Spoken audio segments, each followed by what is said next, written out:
നമസ്കാരം, ധനുഷ് സ്പേസ് ടിപ്സിലേക്ക് സ്വാഗതം. Question paper code 21/23 അതിൻ്റെ ലെവൽ എക്സാമിന് ചോദിച്ചിട്ടുള്ള ചോദ്യങ്ങളാണ് ഫൈനൽ ആൻസർ പ്രകാരം നമ്മളിവിടെ ഡിസ്കസ് ചെയ്യുന്നത്. അപ്പോൾ ഇതിനകത്ത് ഭരണഘടന അല്ലെ ഇന്ത്യൻ കോൺസ്റ്റിറ്റ്യൂഷൻ ഭാഗത്തു നിന്നും ഉള്ള ചോദ്യങ്ങളാണ് എടുത്തേക്കുന്നത്. ഒന്നാമത്തെ ചോദ്യം, ഉപഭോക്തൃ സംരക്ഷണ നിയമം 2019 അനുസരിച്ച് ഒരു ഉൽപ്പന്ന ബാധ്യതാ പ്രവർത്തനത്തിൽ ഒരു ഉൽപ്പന്ന നിർമ്മാതാവ് ബാധ്യസ്ഥനായിരിക്കും എങ്കിൽ എന്താണ്?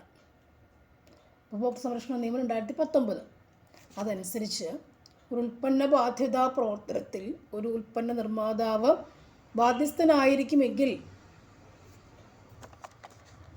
ആൻസർ നമുക്ക് എന്ത് പറയാൻ പറ്റും? ആൻസർ ഓപ്ഷൻ ഡി ആണ്. ഇതെല്ലാം അതിലടങ്ങിയിരിക്കുന്നു. ഓക്കെ, ഉപഭോക്തൃ സംരക്ഷണ നിയമം 2019 അനുസരിച്ച് ഒരു ഉൽപ്പന്ന ബാധ്യതാ പ്രവർത്തനത്തിൽ ഒരു ഉൽപ്പന്ന നിർമ്മാതാവ് ബാധ്യസ്ഥനായിരിക്കും. എന്തിനൊക്കെ ബേസ് ചെയ്തിട്ടാണ്? ഉൽപ്പന്നത്തിൽ ഒരു നിർമ്മാണ വൈകല്യം അടങ്ങിയിരിക്കുന്നു എങ്കിൽ അയാൾ അതിന് ബാധ്യസ്ഥനാണ്. ഉൽപ്പന്നത്തിൻ്റെ രൂപകൽപ്പനയിലെ പിഴവല്ലേ വൈകല്യമുണ്ടെങ്കിൽ അതും അയാൾ വഹിക്കാൻ അയാൾ ബാധ്യസ്ഥനാണ്. ആ ഉണ്ടാക്കിയ ആൾ അല്ലേ, നിർമ്മാതാവ് ബാധ്യസ്ഥനാണ്.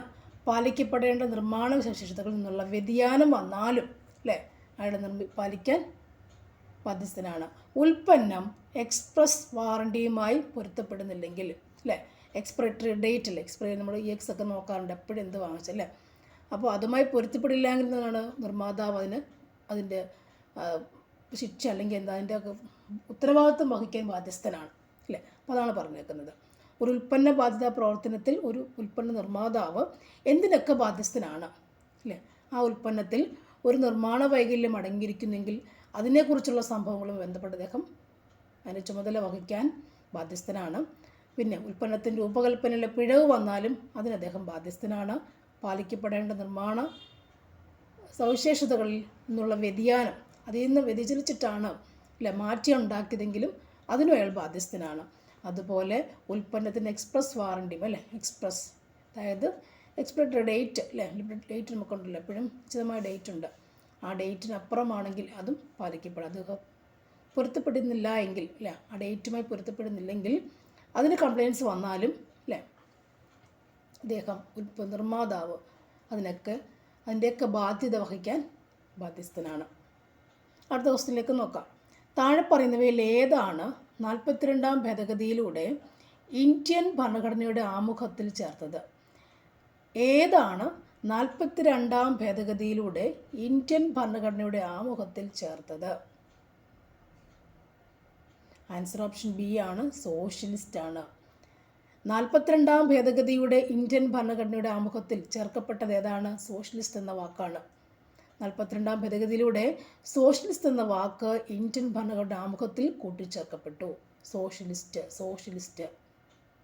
അടുത്തത്, താഴെ പറയുന്നവരിൽ ആരാണ് ഇന്ത്യൻ ഭരണഘടനയുടെ ഡ്രാഫ്റ്റിംഗ് കമ്മിറ്റിയിൽ അംഗമല്ലാത്തത്? ജവഹർലാൽ നെഹ്റുവാണ് ഡ്രാഫ്റ്റിംഗ് കമ്മിറ്റിയിൽ അംഗമല്ലാത്തത്. ആൻസർ ഓപ്ഷൻ ഡി ആണ്. ഭരണഘടനാ ഭേദഗതിയുമായി ബന്ധപ്പെട്ട ആർട്ടിക്കിൾ 368 എങ്ങനെ ഭേദഗതി ചെയ്യാം? ഭരണഘടനാ ഭേദഗതിയുമായി ബന്ധപ്പെട്ട ആർട്ടിക്കിൾ 368 എങ്ങനെ ഭേദഗതി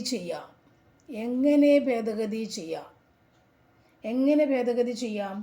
ആൻസർ ഓപ്ഷൻ എവിടെയാണ്? ബി ആണ്. പ്രത്യേക ഭൂരിപക്ഷത്തോടു കൂടി ഭേദഗതി ചെയ്യാൻ പറ്റും. ഭരണഘടനാ ഭേദഗതിയുമായി ബന്ധപ്പെട്ട ആർട്ടിക്കിളാണ് ആർട്ടിക്കിൾ 368. അതിനെ എങ്ങനെ ഭേദഗതി ചെയ്യാൻ പറ്റും ചോദിച്ചു കഴിഞ്ഞാൽ പ്രത്യേക ഭൂരിപക്ഷമുണ്ടെങ്കിൽ നമുക്കതിനെ ഭേദഗതി ചെയ്യാൻ സാധിക്കും. ഏതിനെ? ആർട്ടിക്കിൾ 368. അടുത്ത ചോദ്യം, ഇന്ത്യയിലെ മാധ്യമ സ്വാതന്ത്ര്യവുമായി ബന്ധപ്പെട്ട് ശരിയായ പ്രസ്താവന കണ്ടെത്തുക. അതിലുള്ള ആൻസർ എന്താണ്? ആൻസർ ഓപ്ഷൻ എ ആണ്. ഇന്ത്യൻ ഭരണഘടനയിൽ മാധ്യമ സ്വാതന്ത്ര്യത്തിന് പ്രത്യേക ഉറപ്പൊന്നുമില്ല. ഓക്കെ, ഇന്ത്യയിൽ എത്ര തവണ ദേശീയ അടിയന്തരാവസ്ഥ ആർട്ടിക്കിൾ 352 ഏർപ്പെടുത്തി? ഇന്ത്യയിൽ എത്ര തവണ ദേശീയ അടിയന്തരാവസ്ഥ ആർട്ടിക്കിൾ 352 ഉൾപ്പെടുത്തി? എത്ര തവണയാണത്? ആൻസർ എന്താണ്? 3 തവണയാണ് ദേശീയ അടിയന്തരാവസ്ഥ അല്ലേ, നാഷണൽ എമർജൻസി ദേശീയ അടിയന്തരാവസ്ഥ ഏർപ്പെടുത്തിയത്. അടുത്ത ക്വസ്റ്റ്യൻ,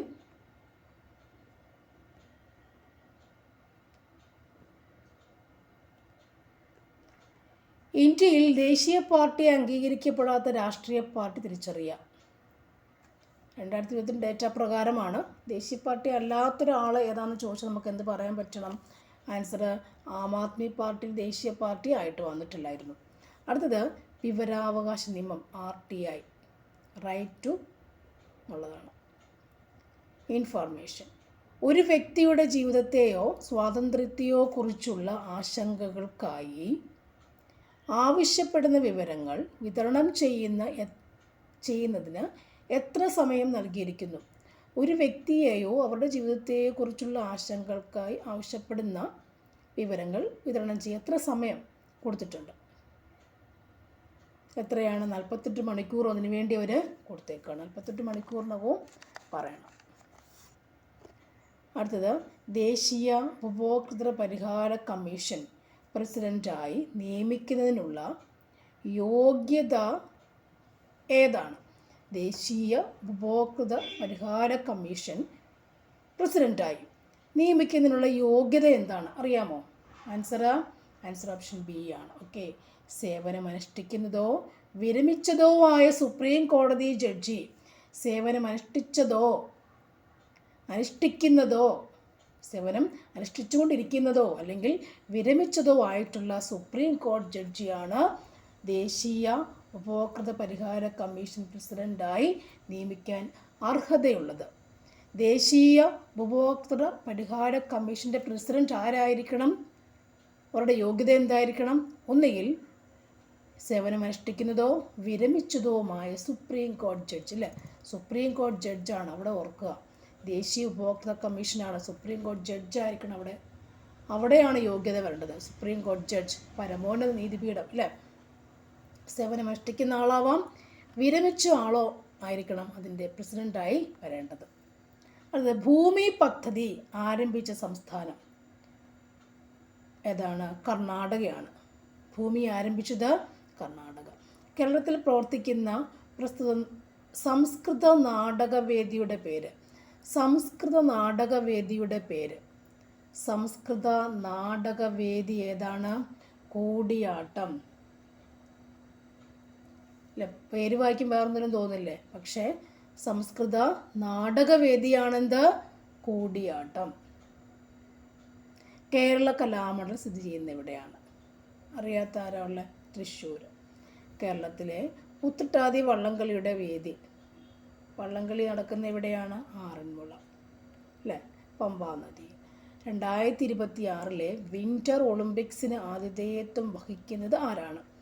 2026 വിൻ്റർ ഒളിമ്പിക്സിന് ആതിഥേയത്വം വഹിക്കുന്നത് ആരാണ്? ആൻസർ ഇറ്റലിയാണ്. Answer Italy. രാമകഥാ പാട്ടിൻ്റെ രചയിതാവ് ആരാണ്? ആൻസർ അയ്യപിള്ള ആശാൻ. രാമകഥ, അല്ലേ? ഒരു പാട്ടില്ലേ, തമ്പുരുവി കിട്ടി എന്നൊക്കെ പറഞ്ഞിട്ടുണ്ട്.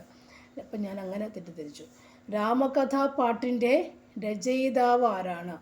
അയ്യപിള്ള ആശാൻ. രാമകഥ അയ്യപിള്ള.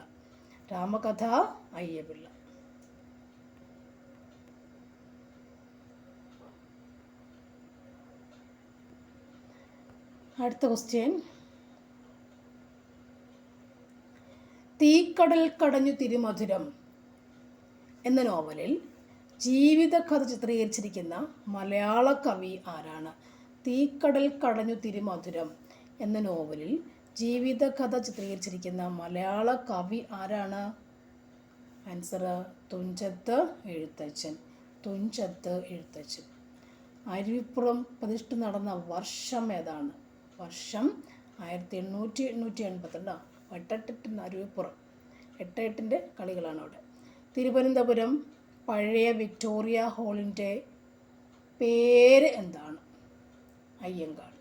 കേരളത്തിൽ ആർത്തവ അവധി പ്രഖ്യാപിച്ച ആദ്യത്തെ സർവകലാശാല ഏതാണ്? അല്ലേ, ഏതാണിത്? കുസാറ്റ് സർവകലാശാല. Qatar, golden boot, Kylian Mbappe. അത്ര അങ്ങോട്ട് വേണ്ട. ഇവിടെ താഴെ പറയുന്നവയിൽ ഏത് സിസ്റ്റം സോഫ്റ്റ്വെയർ ആണ് ഡേറ്റ ഒബ്ജക്റ്റ് കോഡായിട്ട് സംഭരിക്കുന്നത്? ഡേറ്റ ഒബ്ജക്റ്റ് കോഡായി സംഭരിക്കുന്നത് കമ്പൈലർ. ഡേറ്റ ഒബ്ജക്റ്റ് കോഡായി സംഭരിക്കുന്നത് കമ്പൈലർ. സോഫ്റ്റ്വെയർ, സിസ്റ്റം സോഫ്റ്റ്വെയർ ഏതാണ്? ഡേറ്റ ഒബ്ജക്റ്റ് കോഡായിട്ട് ഉണ്ടാക്കുന്ന സോഫ്റ്റ്വെയർ ഏതാണ്? കമ്പൈലർ എന്ന സോഫ്റ്റ്വെയർ ആണ് കമ്പൈലർ. ഇൻ്റലിജൻ്റ് ആയിട്ട് കണക്കാക്കുന്ന എന്തിനെയൊക്കെയാണ് ഇൻ്റലിജൻ്റ് ആയിട്ട്? അത് ഒന്നാമത്തെ റൂട്ടറാണ് എന്ത് ഇൻ്റലിജൻ്റായി വർക്ക് ചെയ്യുന്നത്. ആ റൂട്ട് പോകുന്നത് മാത്രമേ ഇൻ്റലിജൻ്റായിട്ട് വർക്ക് ചെയ്യുന്നുള്ളൂ. ടോപ്പ് 500 റാങ്കിംഗ് പ്രകാരം നിലവിലെ ഏറ്റവും വേഗതയേറിയ സൂപ്പർ കമ്പ്യൂട്ടർ ഏതാണ്? Answer option a frontier HPE Cray EX235A. Top 500 ranking പ്രകാരം വേഗതയേറിയ super computer frontier HPE Cray EX235A. അടുത്തത് നോക്കിയിട്ട് പോകാം. മൈക്രോസോഫ്റ്റ് കോർപ്പറേഷൻ നൽകുന്ന സെർച്ച് എഞ്ചിൻ ഏതാണ്? ആൻസർ ഓപ്ഷൻ ഡി ബിങ് ആണ്. ബി. മെമ്മറിയുമായി ബന്ധപ്പെട്ട SSDയുടെ പൂർണ്ണരൂപം ഏതാണ്? Answer option c solid state drive. Fibre ഒപ്റ്റിക്സിൻ്റെ പിതാവ് എന്നറിയപ്പെടുന്ന ഇന്ത്യയുടെ ഭൗതിക ശാസ്ത്രജ്ഞൻ ആരാണത്? ഫൈബർ ഒപ്റ്റിക്സ് നരീന്ദർ സിംഗ്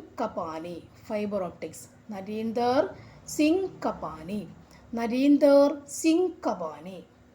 ഇന്ത്യയിലെ ആദ്യത്തെ സമർപ്പിത ജ്യോതിശാസ്ത്ര നിരീക്ഷണാലയം ഏതാണ്? ആസ്ട്രോസാറ്റ്. ഏതാണ് പുനരുപയോഗിക്കാൻ പറ്റാത്ത ഒരു സ്രോതസ്സ്? ആൻസർ ആണവോർജമാണ്. അടുത്ത ക്വസ്റ്റ്യൻ, ഇന്ത്യയിലെ ഏറ്റവും വലിയ വന്യജീവി സങ്കേതം ഏതാണ്? ഇതിൻ്റെ ആൻസർ ഇവിടെ ഇല്ല, ഡിലീറ്റ് ആണ്. പക്ഷേ ഏറ്റവും വലിയ വന്യജീവി സങ്കേതം ഏതാണ്? ഏറ്റവും വലിയ വന്യജീവി സങ്കേതം എന്നുള്ളത് എൻ്റെ ഉത്തരം ഹെമിസ് നാഷണൽ പാർക്ക്. എവിടെയാണത്? ലഡാക്ക്. ഹെമിസ് നാഷണൽ പാർക്ക് ലഡാക്കിലുള്ളത് അല്ലേ? ഹെമിസ് നാഷണൽ പാർക്ക് കേട്ടോ, അതാണ് ഉത്തരം. അത് രക്തംബോർ എന്ന സാധനം എവിടെയാണ്? രക്തംബോർ എവിടെയാണ് കാണുക? രക്തംബോർ രാജസ്ഥാൻ. രക്തംബോർ അല്ലേ? സ്പെല്ലിംഗ് മിസ്റ്റേക്ക് അങ്ങോട്ടും ഇങ്ങോട്ടും ഒക്കെ ഉണ്ട് കേട്ടോ. രക്തംബോർ മനസ്സിലായില്ലെങ്കിൽ ഇംഗ്ലീഷ് ഭാഷ എടുത്തങ്ങ് നോക്കണം. അപ്പം നമുക്കൊന്നുകൂടെ ഡിഗ്രി കഴിഞ്ഞ ആൾക്കാരാകുമ്പോഴത്തേക്ക് അത് മനസ്സിലാവും. രാജസ്ഥാൻ. ഡിഗ്രി വേണമെന്നില്ല, 10ലായാലും നമുക്കെല്ലാം മനസ്സിലാവില്ലേ? പിന്നെന്താ? രക്തംബോർ ദേശീയോദ്യാനം രാജസ്ഥാൻ സ്ഥലം. ഇന്ദിരാഗാന്ധി നാഷണൽ ഫോറസ്റ്റ് അക്കാഡമി എവിടെയാണ് സ്ഥിതി ചെയ്യുന്നത്? ഇന്ദിരാഗാന്ധി നാഷണൽ ഫോറസ്റ്റ് അക്കാഡമി എവിടെയാണ്? ഡെറാഡൂണിലാണ് ഇന്ദിരാഗാന്ധി നാഷണൽ ഫോറസ്റ്റ് ഇതൊക്കെ ചോദിക്കാം അല്ലേ? വീണ്ടും റിപ്പീറ്റ് ചെയ്യാം. ഡെറാഡൂണിലാണത് സ്ഥിതി ചെയ്യുക. ഡെറാഡൂൺ എപ്പോഴും പ്രത്യേകതയുള്ളവയാണ്. ഡെറാഡൂൺ എന്ന ആൻസർ തന്നെ പ്രത്യേകതയുണ്ട്. ഓക്കെ, വീണ്ടും കാണുക കേട്ടോ, ഷെയർ ചെയ്യുക. ഡിഗ്രി ലെവൽ ചോദ്യങ്ങൾ നമുക്ക് വീണ്ടും ചെയ്യാം, ബാക്കി ഫുൾ ചെയ്യാം, ഒന്നിച്ച് ചെയ്യാം. പഠിക്കുന്നവർക്ക് കുറച്ചുകൂടി ആകുമ്പോൾ നമുക്ക് ഇട്ട് കൊടുക്കാം അല്ലേ? Okay, thank you for watching. വീണ്ടും നമുക്ക് കാണാം. സപ്പോർട്ട്. Thank you. അപ്പോൾ ഇതിൻ്റെ ക്വസ്റ്റ്യൻസ് ബാക്കി മാത്സിൻ്റെ ക്വസ്റ്റ്യനാണ്, നിങ്ങളൊന്നും ഓർമ്മ. സമാന്തര ശ്രേണിയുടെ അടുത്ത പദം എഴുതുക. 2 അക്ക സംഖ്യകളെ 3 കൊണ്ട് ഹരിക്കാം. ഇതിൻ്റെ ഉത്തരം കൂടി നിങ്ങൾക്ക് പറഞ്ഞിട്ട് എന്നാൽ പിന്നെ വേണമോ? 51ൻ്റെ ചോദ്യത്തിൻ്റെ ഉത്തരമൊക്കെ വേണോ? മാത്സ് ഓപ്ഷൻ ബി ആണത് കേട്ടോ. ബി ആണ് ഉത്തരം. 52ൻ്റെ ഉത്തരം ഏതാണ്? സി 30 ആണ് അതിൻ്റെ ചോദ്യത്തിൻ്റെ ഉത്തരം. ഓക്കെ, അപ്പോൾ നിങ്ങൾ മാത്സ് ഒക്കെ വേണമെന്നൊക്കെ വീണ്ടും ചെയ്യാം. ഓക്കെ, വെയിറ്റ് ചെയ്യണ്ട.